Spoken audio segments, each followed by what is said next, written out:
Welcome everyone back to weekly weather updates, and this evening we're going to be having a look at the latest GFS, GM, ECMWF and GFS ensembles for the upcoming next couple of weeks for the United Kingdom. Now do remember, if you enjoy my videos, make sure you do like and subscribe, as it really does help me out. Now over the last couple of days we've been seeing quite a recurring theme. There's a chance that we could be seeing like a heatwave coming up this weekend into next week. It is getting delayed with every single run, and it's still unknown exactly how warm it gets, as it really does depend on exact wind direction, precipitation, cloud amounts, as it's really going to be generated a lot by the sun, which is getting stronger and stronger every single day. So if we look at the current GFS run, we've got lower pressure out to our west, higher pressure to our southeast, so it's going to be drier in the south and the east, but a bit wetter in the north and west. And there is a wind warning for a yellow wind warning over parts of Scotland, but again, that's not too unusual for this time of the year. These areas of low pressure, they will spin up, and you can see other areas of low pressure coming out of America, and that's Winter Storm Uri, which is coming out of America at the moment, and I made a video on that earlier, so do check that out if you haven't seen that already. But as that spins up in the Atlantic, it really just stalls the Atlantic as it comes up against a Euro high, and it does amplify the jet, and what it does is start to pull up southerly winds. Now we do get a blast of southerly winds sort of on this weekend, and it could go quite mild in the south and east. Elsewhere it does look like there will be weather fronts around, a little bit wet and windy. So although the upper air is going very mild, and on the surface there's potential for quite mild and warm temperatures, it really does depend on how close that low is to the country.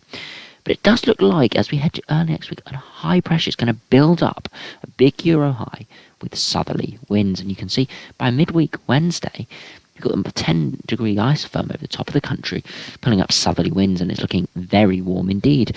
Potential for maybe 15, maybe more degrees come that day. And if you have a look at the temperature deviation, you can see very, very warm. But again, there's very cold air sitting just to our northeast, over towards Russia. And again, if this high pressure does move to our north, as I've been saying in the last few videos, we could be going cold again. That is still got a relatively decent chance of happening, but it's not coming really into the short-term range of the models yet, so very sceptical on that. But definitely does look like this Euro high will be building. And then you see it does build to our north. We have this southeasterly sort of flow. It's going to be quite warm, but you can see it does start to pull cooler air on its eastern edge. Depending on the exact orientation, it could start to bring cooler air in from sort of Scandinavia. But as we head towards the end of the run, you can see it does pull in sort of easterly winds, but they're not particularly cold. They'll feel chilly off the continent and the North Sea, but it won't be anything too wintry at all. And then by the end of the run, we've got a big area of high pressure over the top of the country, pulling in easterly winds, but it's nothing cold. It's just an slack easterly flow. Maybe a bit cool on the surface, but where you do see sunshine, it will feel fairly pleasant indeed with light winds. So it does look like definitely we could be seeing a very dry and quite mild and even warm spell of weather coming up towards the end of this week and into early next week. If we have a look at the GM run, see what it's showing, if it's similar to the GFS, and as we run through, you can see again those lows are milling out in the Atlantic, and then we see that push of southerly winds, more high pressure dominant, and especially further eastwards. So that could encourage higher temperatures further eastwards. You get quite mild air does get further northwards. Beyond that, you see low pressure does move in off the Atlantic, and we do have a bit of a high pressure build to our south, but it doesn't really make it too far into Britain. So we do maintain sort of a westerly wind, especially further northwards. It'll be cooler with rain bands. So GM does go for a brief southerly blast, but never really builds in that Euro high and maintains the Atlantic. And I suspect that could have something to do with the winter storms currently in America, and that's causing this flattening of the jet stream. So it'll be interesting to see what happens with that, whether more models catch on or not.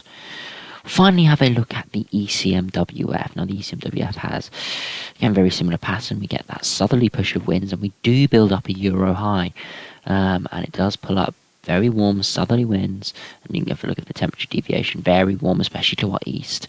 Parts of the southeast, eastern parts of England could be tapping into that. And as we head towards day 10, it does look like that high is building, back in from the Azores, but it'll have a colder front within it as well, so it might be getting a bit cooler and wet in the northern parts of Scotland. So interesting to see, very contrasting between the GM, the ECMWF and the GFS, all showing similar sort of patterns, but the GM not really building up that Euro high.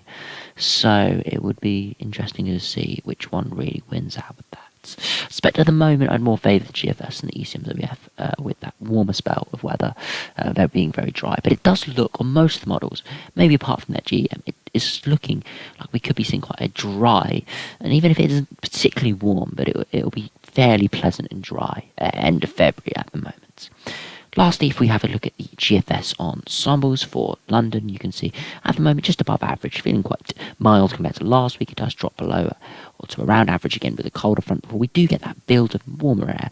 And you can see towards about the 23rd, 24th is when there's a chance we do see some very high temperatures indeed.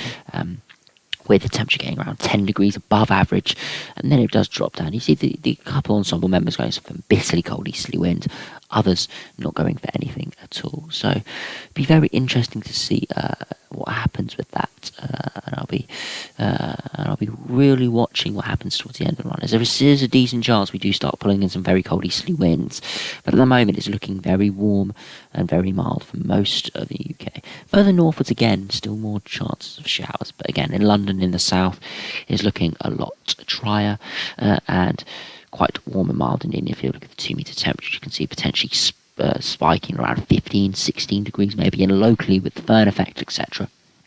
Could be getting up to 16, 17 or even 18 degrees, but it's definitely looking very warm, especially for this time of year, and very dry as well. So anyway, thanks for watching. Hope you enjoyed subscribing, and I'll see you again for another video tomorrow.